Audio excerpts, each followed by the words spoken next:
Hello everyone, welcome to my channel keep it simple but significant. I am your host Shashi.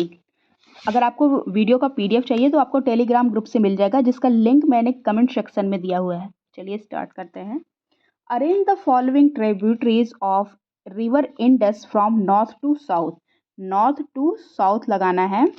Indus river की सारी tributaries दी गई हैं map में। देखिए, Indus river की ट्रिब्यूटरीज झेलम, चेनाब, रावी, ब्यास, सतलज। तो ये सारी नॉर्थ टू साउथ लगी हुई हैं। तो सबसे पहले कौन सा आएगा?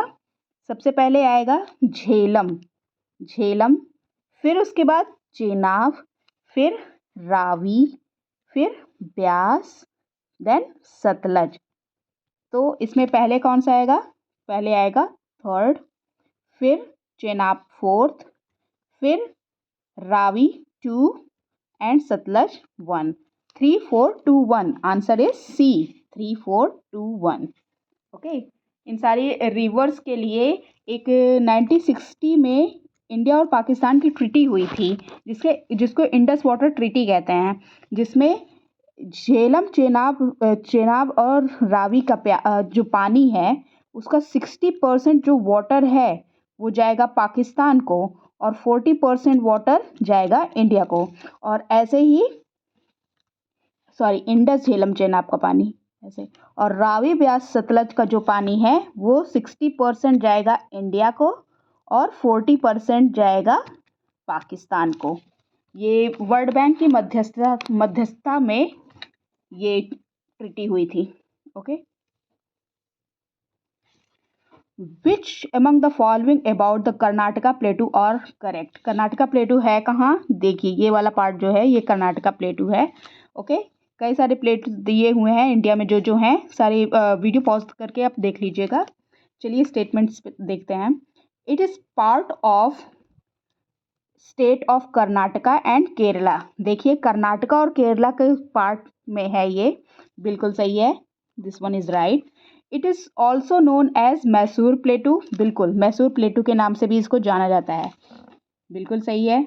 चलिए, the average elevation of the plateau is 600 to 900 metres.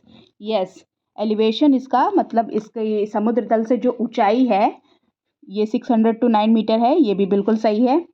मुलानगिरी is the highest peak of this region. ये भी सही है, मुलानगिरी इसके हाईएस्ट पीक है।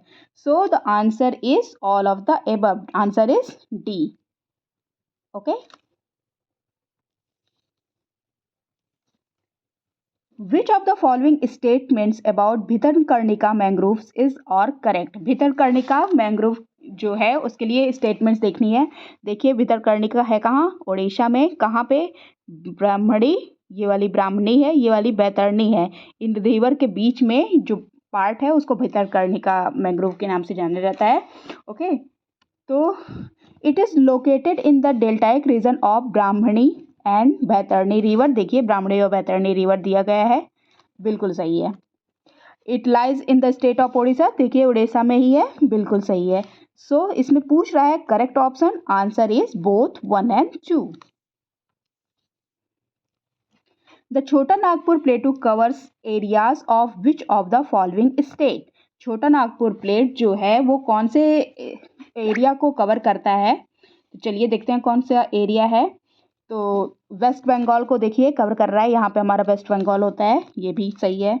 छत्तीसगढ़ को भी कवर कर रहा है, ये वाला पार्ट हमारा छत्तीसगढ़ होता है, बिल्कुल सही है। बिहार यहाँ जो होता है ये बिहार होता है, ये भी सही है, बिहार का भी पार्ट ये कवर कर रहा है। और झारखंड यहाँ पे है, ये भी सही है। तो झारखंड यहाँ पे है, सॉरी। तो इसमें सारे के सारे पार्ट, इसमें 1 2 3 4 सारे के सारे पार्ट को कवर कर रहा है। So the answer is D. Okay. छोटा नागपुर प्लेट जो है ईस्टर्न इंडिया को कवर करता है, जिसका सारा ज़्यादा पार्ट इसका झारखंड का है, और उसके एडजेसेंट जो स्टेट्स हैं वो भी हैं, जैसे उड़ीसा, वेस्ट बंगाल, बिहार और Chhattisgarh. Tuirial hydro electric project is located in which state? Tuirial hydro electric project ये लोकेटेड है मिजोरम में। ओके, मिज़ोरम में लोकेटेड है। कहाँ पे? मिज़ोरम के आइजॉल जो डिस्ट्रिक्ट है वहाँ पे लोकेटेड है। और ये रिवर सोनाई पर है। रिवर सोनाई एक है, वहाँ उस पर बना हुआ है और इसकी कैपेसिटी है 60 मेगावाट की।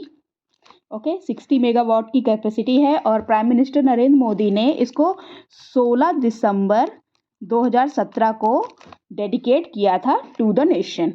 ओके, और ये मिज़ोरम का ना थर्ड पावर सरप्लस स्टेट है in the reason.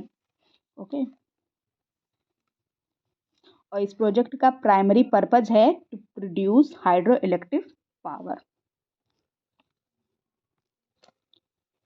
The concept of differential heating was primarily given to explain which of the following geographical phenomena in India। Differential heating की बात कर रहा है तो हीटिंग होती है जब, तो इसका मतलब मानसून से लगाया जाता है। So the answer is A. Okay, the concept of differential heating about the origin of Indian monsoon was given by Halley. Halley के द्वारा दिया गया था इसको। Sutlej river originate from which of the following lake. Sutlej river originate हुई थी lake Rakshastal से। Answer is D.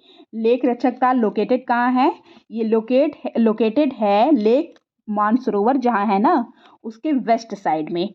और its its water its salty. Okay, the Sutlej river originate at the north western tip of the lake Rakshastal. Sankosh river forms boundary between which of the following two state. Sankosh river जो है वो boundary बनाती है कौन सी state में? State की। तो ये संकोश रिवर जो है ना, ये बाउंड्री बनाती है असम और वेस्ट बंगाल के बीच की। ओके, करतारपुर कॉरिडोर के बारे में पूछ रहा है। Kartarpur corridor passes through which of the following river. तो करतारपुर कॉरिडोर ये देखिए दिया हुआ है करतारपुर, और ये पास ये रावी रिवर जा रही है। ये हमारा इंडिया है, यहाँ पर पाकिस्तान है, तो ये पास हो रहा है रावी रिवर से। डेरा बाबा नानक जो इंडिया है और करतारपुर जो पाकिस्तान में है, डेरा बाबा से करतारपुर जाने के लिए सिख लोगों की एक यात्रा निकलती है। उनके लिए ये बहुत पवित्र होता है, तो यही कॉरिडोर ये बनाया गया है। ओके, रावी रिवर से होकर जाता है। Which of the following is the only inhabited island of Ariel Island Group? के ओनली इनहेबिटेड आइलैंड है एरियल आइलैंड ग्रुप का, ये है Smith island. Smith island only inhabited island है एरियल आइलैंड ग्रुप का, और ये बिलोंग करता है north and middle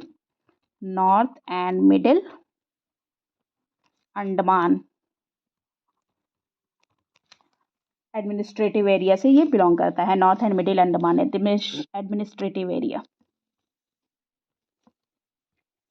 which among the following glaciers are located in Himachal Pradesh. Himachal Pradesh में कौन कौन से ग्लेशियर्स लोकेटेड हैं? तो देखिए, 12 सिगरी है, सोनापानी है, छोटा सिगरी है और ब्यास कुंड है। ये चार के चारों ही हैं जो हिमाचल में लोकेटेड हैं। सो the answer is D. Answer is D. और कौन कौन से हैं?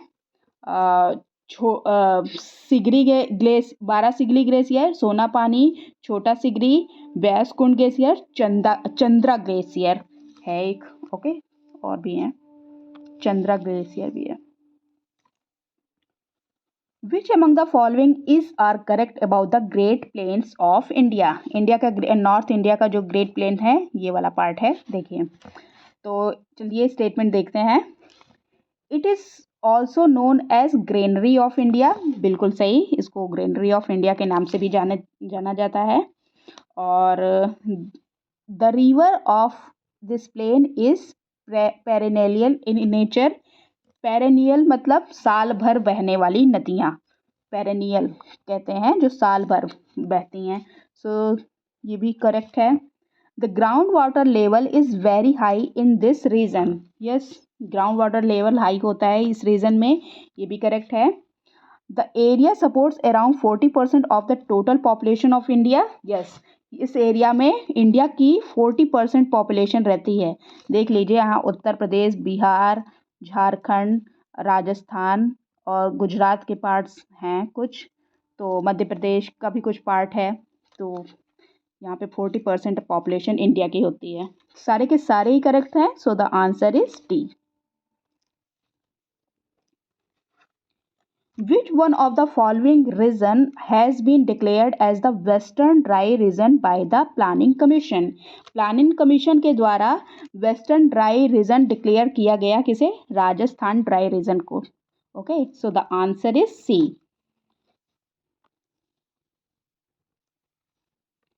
In terms of latitude and longitude position, India is situated in which of the following hemisphere? तो इंडिया सिचुएटेड है कौन से? Northern and eastern hemisphere. Northern hemisphere में है और ईस्टर्न में पड़ता है। ओके, मतलब इसका जो लॉन्गिट्यूड है वो ईस्टर्न है और जो लैटिट्यूड है वो लैटिट्यूड है जो हम नदर्न साइड में पड़ते हैं। ओके, इक्वेटर के ऊपर हैं हम। तो और बाकी देखते हैं, जो इंडिया का लैटिट्यूड है ना वो कैसे स्टार्ट होता है? 8 degree 4 minute north to 37 degree 6 minute north. ये इंडिया का है लैटिट्यूड। ओके, लैटिट्यूड मतलब अक्षांश रेखाएं। ओके, जो लेटी हुई रेखाएं होती हैं ग्लोब पे उसको अक्षांश रेखाएं कहते हैं, और जो खड़ी रेखाएं होती हैं वो लॉन्गिट्यूड या देशांतर रेखा कहलाती है। चलिए लॉन्गिट्यूडनल पोजीशन इंडिया की देखते हैं। 68 डिग्री 7 मिनट से 97 डिग्री 25 मिनट ये होता है ईस्ट में। हम है इंडिया की पोजीशन जो है ना वो ईस्ट में है। ये है longitude. Okay okay, that's all. That's all for today. If you like my video, please like, comment, share and subscribe. Thank you.